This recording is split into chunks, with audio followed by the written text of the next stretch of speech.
தற்போது நம்முடைய இணைப்பில் செய்தியாளர் ஆனந்த் இணைந்திருக்கிறார். ஆனந்த் வணக்கம். ஓபிஎஸ் தாக்கல் செய்த மேல்முறையீட்டு மனு மீது சென்னை உயர்நீதிமன்றம் தீர்ப்பு வழங்கியிருக்கிறது. நீதிபதிகள் தரப்பில் என்ன தெரிவிக்கப்பட்டிருக்கு? மேலும் விவரங்களை சொல்லுங்க. வணக்கம். அதிமுகவினுடைய பெயர், சின்னம், கட்சி கொடி உள்ளிட்டவைகளை பயன்படுத்துவதற்கு தனி நீதிபதி விதித்த தடையை எதிர்த்து ஓ பன்னீர்செல்வம் தாக்கல் செய்த மேல்முறையீட்டு மனுவை தள்ளுபடி செய்து சென்னை உயர்நீதிமன்றம் தற்பொழுது தீர்ப்பு வழங்கியிருக்கு. இதன் மூலமாக தனி நீதிபதியின் உத்தரவில் தலையிட முடியாது எனவும் உயர்நீதிமன்றம் தன்னுடைய உத்தரவில் தெரிவித்திருக்கிறது. அதிமுகவிலிருந்து ஓ பன்னீர்செல்வம் மற்றும் அவரை சார்ந்தவர்கள் கட்சியிலிருந்து நீக்கப்பட்டதற்கு பிறகு கட்சியினுடைய பெயர், சின்னம், கொடி, லெட்டர் பேட் உள்ளிட்டவைகளை பயன்படுத்துவதால் தங்களுக்கு பாதிப்பு ஏற்படுவதாகவும், எனவே இதற்கு தடை விதிக்க வேண்டும் என கோரியும் எடப்பாடி பழனிசாமி சார்பில் சென்னை உயர்நீதிமன்றத்தில் மனு தாக்கல் செய்யப்பட்டது. இந்த மனுவை விசாரித்த உயர்நீதிமன்ற தனி நீதிபதி சதீஷ்குமார் லெட்டர் பேட், கட்சி கொடி, பெயர், சின்னம் உள்ளிட்டவைகள் பயன்படுத்துவதற்கு இடைக்கால தடை விதித்து உத்தரவிட்டார். இந்த உத்தரவை எதிர்த்து ஓ பன்னீர்செல்வம் சார்பில் சென்னை உயர்நீதிமன்றத்தில் மேல்முறையீட்டு மனு தாக்கல் செய்யப்பட்டது. இந்த மேல்முறையீட்டு வழக்கை விசாரித்து இன்று தீர்ப்பளித்த நீதிபதிகள் ஆர் மகாதேவன் மற்றும் முகமது சஃபிக் ஆகியோர் அடங்கிய அமர்வு இந்த நீதிமன்ற அமர்வு நீதியரசர் மாண்புமிகு மகாதேவன் மற்றும் சஃபிக் அவர்கள் முன்னிலையில் வந்தது. அந்த வழக்கு ஓ பன்னீர்செல்வம் அவர்கள் தாக்கல் செய்த வழக்கு தள்ளுபடி செய்யப்பட்டது. இதன் மூலம் அவர் ஏற்கனவே தனி நீதிபதி அவர்கள் மாண்புமிகு சதீஷ்குமார் அவர்கள் ஒரு உத்தரவினை பிறப்பித்திருந்தார். அதில் கட்சியின் பெயரையோ ஒருங்கிணைப்பாளர் என்ற பதவியோ மற்றும் கொடியோ ஏதோ பயன்படுத்தக்கூடாது என்று ஒரு இன்ஜெக்ஷன் கொடுத்திருந்தார். அதன் மேல் ஓ பன்னீர்செல்வம் அவர்கள் மேல்முறையீடு செய்திருந்தார். அந்த வழக்கு இன்று உயர்நீதிமன்றத்தால் தள்ளுபடி செய்யப்பட்டது. இப்போ இது ஃபைனல் டிசிஷன் இல்லை, ஏன்னா சிங்கிள் பெஞ்சுக்கு மறுபடியும் இந்த வழக்கு ரிவர்ஸ் ஆகுதுன்ற மாதிரி தானே நம்ம அவர் அங்க போய் அவர் அதை பத்தி லிபர்ட்டி கொடுத்துருக்காங்க. அவர் அங்க போய் பண்ணணும். ஆனா இப்போதைக்கு கட்சியின் பெயரையோ அவர் அந்த ஒருங்கிணைப்பாளரையோ அலுவலகத்தின் முகவரியோ லெட்டரடி எதுவும் பயன்படுத்தக்கூடாதுன்றது இன்று நீதிமன்றம் உத்தரவிட்டது. அதன் மூலம் அவர் இனிமேல் எதுவும் பயன்படுத்தக்கூடாது. இப்போ இந்த தடை உத்தரவு மூலமா அது பயன்படுத்தக்கூடாதுன்றது மறுபடியும் இந்த மெயின் பெட்டிஷன் எப்போ வருது? இபிஎஸ் மெயின் பெட்டிஷன் எப்போ வருது? அடுத்த மாசம் வருது, பொங்கல் கழிச்சு வரும்.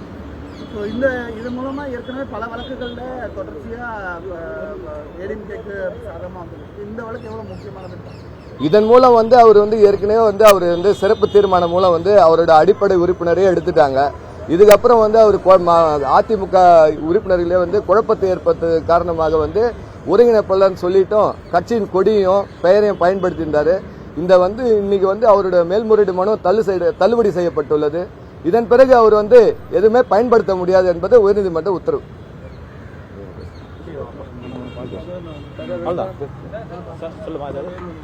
சொல்லுங்க. பொதுக்குழு என்ன காரணத்தை முன் வச்சாங்க? அதாவது எந்த உயர்நீதிமன்ற அமர்வு திரு ஓபிஎஸ் தரப்பு அதிமுகவினுடைய அடிப்படை உறுப்பினரிலிருந்து நீக்கப்பட்டது செல்லும் என்று தீர்ப்பளித்ததோ, எந்த அமர்வு திரு ஓபிஎஸ் அவர்கள் கழகத்தினுடைய அடிப்படை உறுப்பினர் இல்லை, பொதுக்குழு எடுத்த தீர்மானங்கள் செல்லும் என்று தீர்ப்பளித்ததோ, அதே அமர்வு முன்பாக இன்றைக்கு கட்சியினுடைய கொடியையும் சின்னத்தையும் பெயரையும் பயன்படுத்தக்கூடாது என்றதன் முன்னான மேல்முறையீட்டு வழக்கு அதே அமர்வு முன்பாக விசாரணைக்கு வந்தது. பலகட்ட விசாரணைகளுக்கு பிறகு நீதியரசர் சதீஷ்குமார் கொடுத்த அந்த தீர்ப்பில் தலையிட முடியாது என்றும், அதற்கு எதிராக தாக்கல் செய்யப்பட்ட மேல்முறையீட்டு மனுக்கள் அனைத்தையும் தள்ளுபடி செய்வதாகவும், இவர்களுக்கு சுதந்திரம் கொடுக்கப்பட்டிருக்கிறது, மீண்டும் அந்த தனி நீதிபதி முன்பாக உங்களுடைய முறையீட்டை நீங்கள் வைக்கலாம், அதில் நியாயம் இருக்கிற பட்சத்தில் தனி நீதிபதி அதன் மீது உரிய உத்தரவை பிறப்பதற்குண்டான முகாந்திரம் இருக்கிறது என்பதை சொல்லி இந்த அமர்வு அவர்கள் தாக்கல் செய்திருந்த அனைத்து மேல்முறையீட்டு மனுக்களையும் தள்ளுபடி செய்து இன்றைக்கு உத்தரவு பிறப்பித்தார்.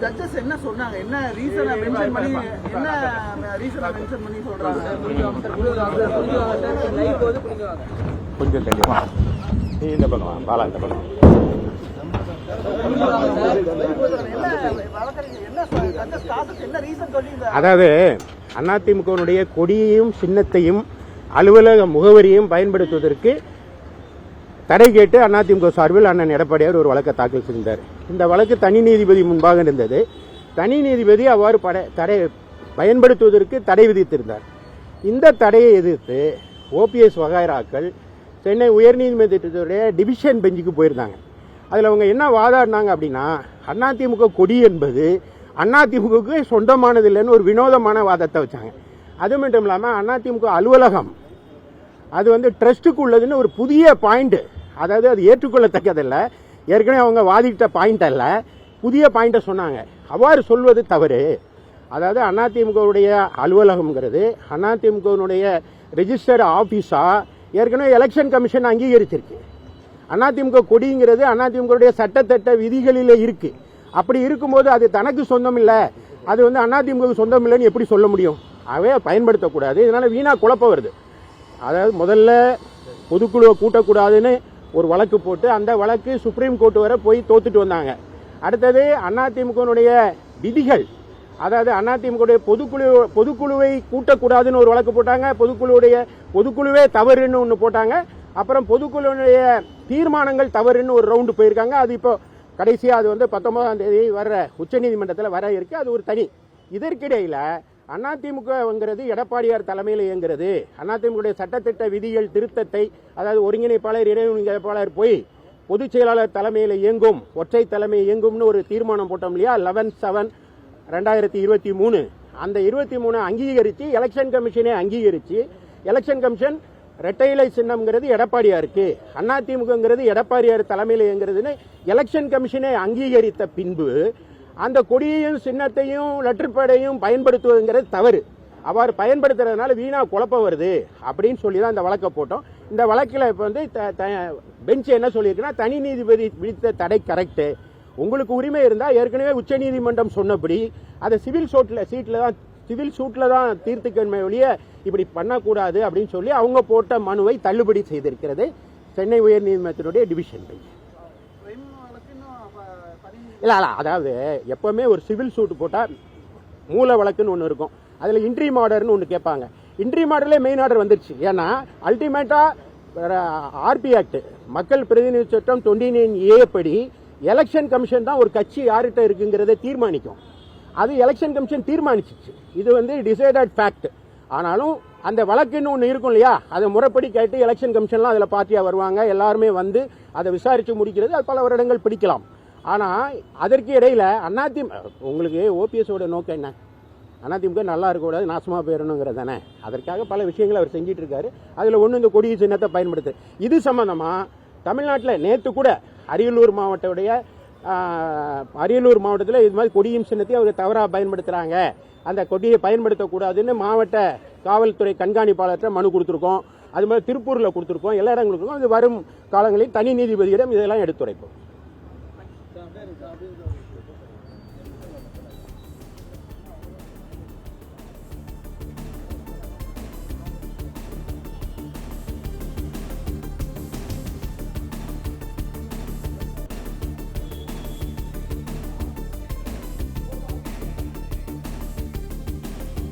தொடர்ந்து நம்முடைய இணைப்பில் செய்தியாளர் ஆனந்த் இணைந்திருக்கிறார். ஆனந்த், அதிமுக கட்சி பெயர் சின்னத்தை பயன்படுத்த விதிக்கப்பட்ட தடையை எதிர்த்து ஓபிஎஸ் தாக்கல் செய்த மேல்முறையீட்டு மனு தள்ளுபடி செய்யப்பட்டிருக்கிறது. மேலும் விவரங்களை சொல்லுங்க.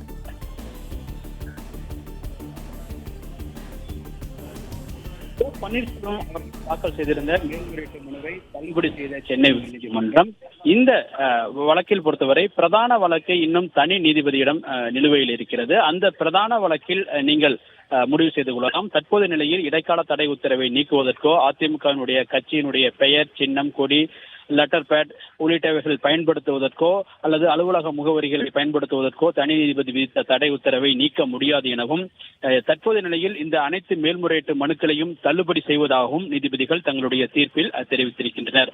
அதிமுகவினுடைய கட்சியினுடைய பெயர், சின்னம், கொடி, லெட்டர் பேட் உள்ளிட்டவைகளை பயன்படுத்தி ஒருங்கிணைப்பாளர் என்ற பெயரில் அறிக்கைகள் வெளியிட்டு வருவதால் கட்சியில் தேவையற்ற குழப்பங்கள் ஏற்பட்டு வருவதாகவும் இதற்கு தடை விதிக்க வேண்டும் என கோரிதான் சென்னை உயர்நீதிமன்றத்தில் எடப்பாடி பழனிசாமி சார்பில் மனு தாக்கல் செய்யப்பட்டது. இந்த வழக்கை விசாரித்த சென்னை உயர்நீதிமன்றம் கட்சியிலிருந்து நீக்கப்பட்டதால் மேலும் கட்சியினுடைய பொதுக்குழுவில் நிறைவேற்றப்பட்ட தீர்மானங்கள் செல்லும் என உயர்நீதிமன்றம் ஏற்கனவே தீர்ப்பு வழங்கியிருப்பதாகவும் அதனை உச்சநீதிமன்றம் ஏற்றுக்கொண்டிருப்பதாகவும் தேர்தல் ஆணையம் அதனை அங்கீகரித்துள்ள நிலையில் தற்போதைய நிலையில் கட்சியினுடைய பெயர், சின்னம், கொடி உள்ளிட்டவைகளை பயன்படுத்துவதற்கு தடை விதிப்பதாகவும் உயர்நீதிமன்ற தனி நீதிபதி உத்தரவிட்டார். இந்த உத்தரவை எதிர்த்துத்தான் பன்னீர்செல்வம் தரப்பில் சென்னை உயர்நீதிமன்றத்தில் மேல்முறையீட்டு மனு தாக்கல் செய்யப்பட்டது. அந்த மனுவில் சென்னை உயர்நீதிமன்றத்தினுடைய அந்த பொதுக்குழு தீர்மானம் செல்லும் என்று தொடரப்பட்ட மேல்முறையீட்டு வழக்கினுடைய மேல்முறையீட்டு வழக்குகள் உச்சநீதிமன்றத்தில் தாக்கல் செய்யப்பட்டு வழக்கு நிலுவையில் உள்ள நிலையில் இந்த உத்தரவுகள் பிறப்பிக்கப்படுவதால் தமக்கு மிகுந்த பாதிப்பு ஏற்படுவதாகவும், ஏனென்றால் மேல்முறையீட்டு வழக்குகள் உச்சநீதிமன்றத்தில் நிலுவையில் உள்ளதால்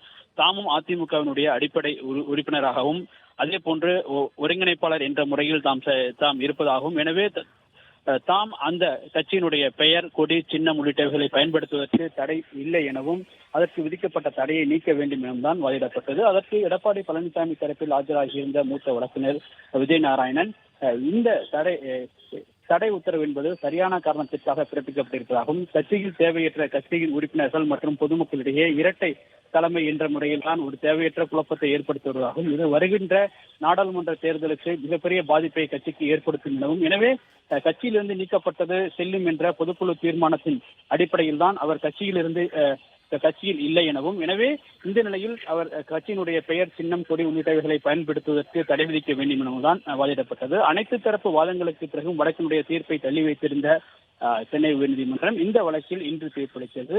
அந்த தீர்ப்பில் அதிமுகவினுடைய கட்சியினுடைய பெயர், சின்னம், கொடி, லெட்டர் பேட், அலுவலக முகவரி உள்ளிட்டவைகளை பயன்படுத்துவதற்கு தனி நீதிபதி விதித்த தடை உத்தரவை எதிர்த்து தாக்கல் செய்யப்பட்ட மேல்முறையீட்டு மனுக்களை தள்ளுபடி செய்வதாகவும், மேல்முறையீட்டு வழக்குகளில் நிவாரணம் வழங்குவதற்கான போதுமான முகாந்திரம் இல்லாததால் இந்த மேல்முறையீட்டு மனுக்களை தாங்கள் தள்ளுபடி செய்வதாகவும் நீதிபதிகள் தங்களுடைய தீர்ப்பில் தெரிவித்திருக்கின்றனர். மேலும் இந்த தனி நீதிபதியம் உள்ள பிரதான வழக்கில் மனுதாரர் தன்னுடைய உரிமைகள் குறித்து முடிவெடுத்துக் கொள்ளலாம் எனவும், அது உரிமைகள் சார்ந்த விஷயம் என்பதால் அது குறித்து தனி நீதிபதியிடமிருந்து நிலுவையில் உள்ள வழக்கில் விசாரணைக்கு எடுத்துக்கொண்டு அது குறித்து முடிவை எடுத்துக் கொள்ளலாம் எனவும், தற்போதைய நிலையில் கட்சியினுடைய பெயர், சின்னம், கொடி உள்ளிட்டவைகளை பயன்படுத்துவதற்கு விதிக்கப்பட்ட தடையை நீக்க முடியாது எனவும் மேல்முறையீட்டு மனுக்களை தள்ளுபடி செய்வதாகவும் நீதிபதிகள் தங்களுடைய தீர்ப்பில் தெரிவித்திருக்கின்றனர்.